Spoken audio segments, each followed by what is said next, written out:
After my uni suddenly shut down and being left stranded back at home, thanks to the 21st century answer to the plague, guess what, bitch? Coronavirus!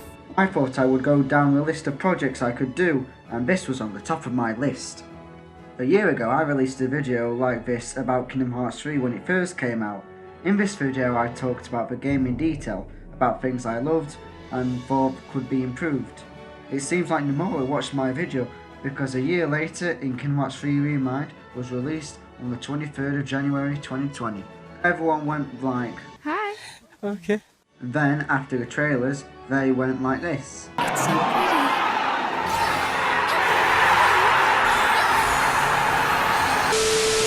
ReMind is a DLC expansion for Kingdom Hearts 3.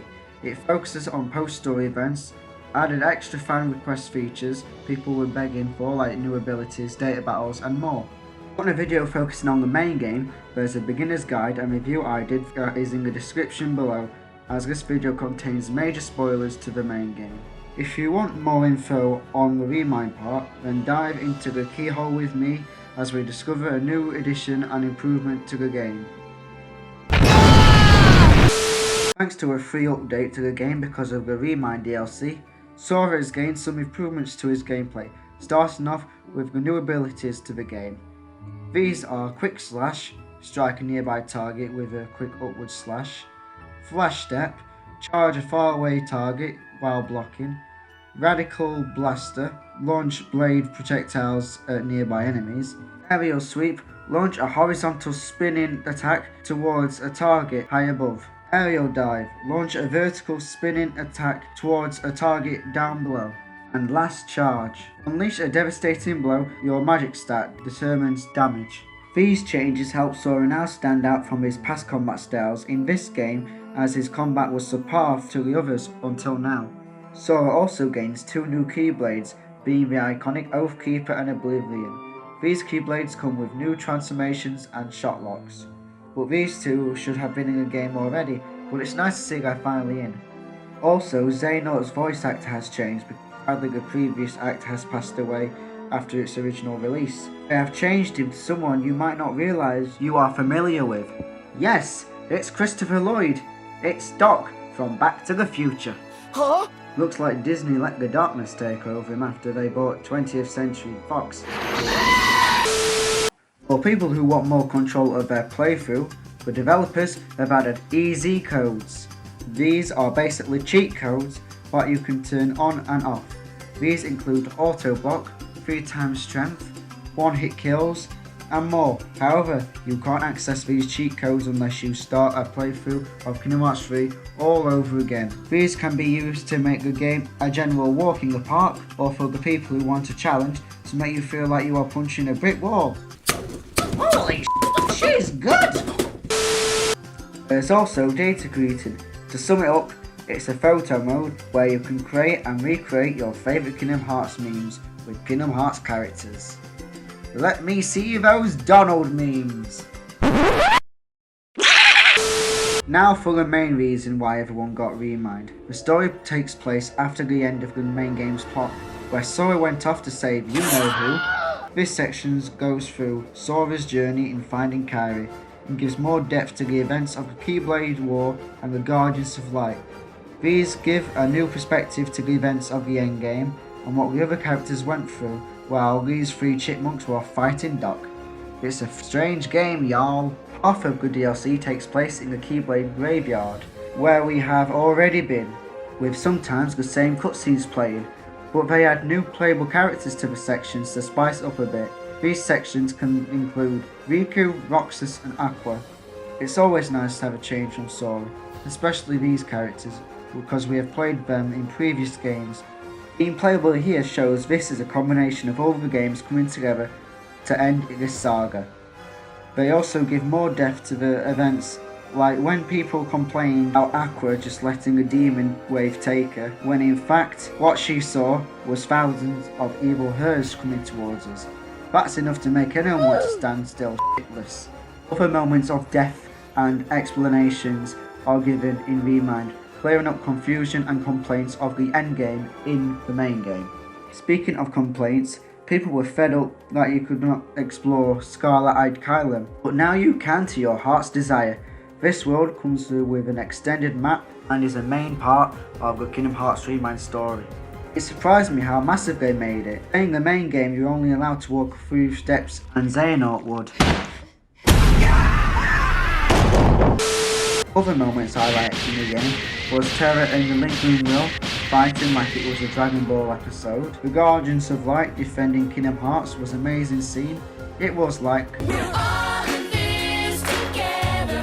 Once we know that we're all stars and we see it. And Mickey has become a badass. Nomura must have watched my video about him. Oh boy, we're gonna have a blast today. One of the biggest things about ReMind in general is Kyra is playable. It's about bloody time. She's waited 18 years for this and she didn't disappoint.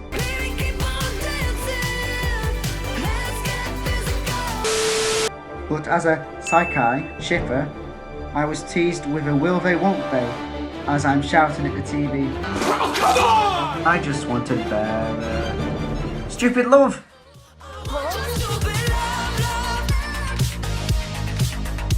May I send a formal apology to my brother Harry? I couldn't resist referencing this. The good thing about this game is it finally brings an end to the Xehanort saga. Thank God we can get away from him in the future. What?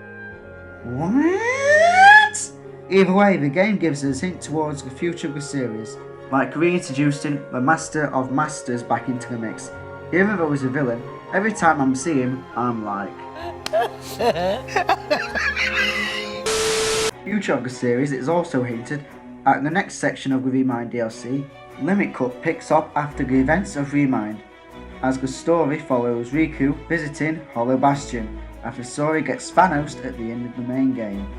This is where he meets Leon, Aerith, Yuffie and Sid, Final Fantasy characters, finally, as they try to find out what happened to Sora. Nice to see they took a note of my review again, but I was wondering where Cloud and Sephiroth were. They didn't even show up or get a mention. Thought they would have put them in to promote the Final Fantasy VII Remake. Either way, the main focus of the section isn't on the Final Fantasy characters anyway. It is all about the anticipated Data Organization battles. These are boss battles against the Organization 13, with them being given a more powerful and improved moveset to test even the most advanced or high level players. Trust me, I was level 99 and getting my ass whooped constantly. It was a miracle I was able to defeat some of them. I struggled with most of them, especially Terra Xehanort and Vanitas. They were tricky, but Luxord is in a league on his own. He uses the same gauge as he does in Kingdom Hearts 2 and does his infuriating puzzle games. After beating all of these, you are given the option to fight two of the hardest bosses not just in the game but in the series, the Forgotten member Xion and Master Xehanort. Xion is super powerful that sometimes can take down your health bar as well as your health, so make sure you dodge roll or guard in time with her. Her boss is fast paced and very much about timing your guards to make sure you follow her pattern to have an opening or a chance of surviving, to be honest. Wow, Xehanort. Well, I don't know how the hell I managed to beat this one. Best way I can describe it is lasers, big laser cannons, oversized ice ninja stars, health bar destroying dagger, clone stampede, and a lot of teleporting. All I got to say is good luck and let the odds be in your favour. Content isn't over just yet. After you fight these two, the story progresses as it gives you an option to fight the secret boss and view the secret ending. Okay, just a warning, if you don't want to know about who the secret boss is or about how the ending affects the series, skip this section. Have you gone yet? Okay, so the secret boss is to no one's surprise, Yozora. You know the guy from VERUM Rex in Toy Story World? The guy who in base Kingdom Hearts 3 is in the secret ending on top of the skyscraper. His fight to me is the hardest fight in the series. You know why? I haven't beaten him yet. What do you mean you don't know how? I know it's bad, but it's too complicated for me. My tiny little brain can't master and time correctly because he changes his attack pattern every time you fight him. I give it my best go, I promise.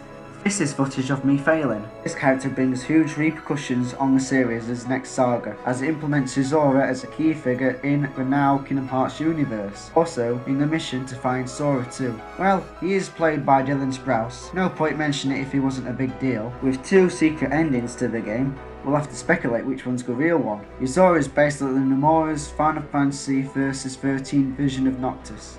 The problem with Kingdom Hearts story is you think you can finally understand it, then they add something that questions what you think you know. I don't understand. I don't understand, bitch. I don't understand. I don't understand, bitch. Kingdom Hearts 3 ReMind is a great DLC package, giving fans the majority of things they wanted to be in the original game, improving the game as a whole, with the story giving certain characters their chance to finally shine in the series like Kairi, and explaining things more than they did. They also add post-game content that was barely there in the original, with the data battles and secret boss. This DLC also gives us more clue as to where the series is going with the next saga. Just make sure the wait isn't as long as Kingdom Hearts 3 this time, alright Square Enix? I highly recommend getting this DLC with the original, as it makes you understand and enjoy the game more, and helps give the saga a more fitting end to a 20-year story. Everyone, get ready for Nomura's Yuzora Final Fantasy Versus style spin-off game. He's not bitter about being kicked off Versus 13, is he?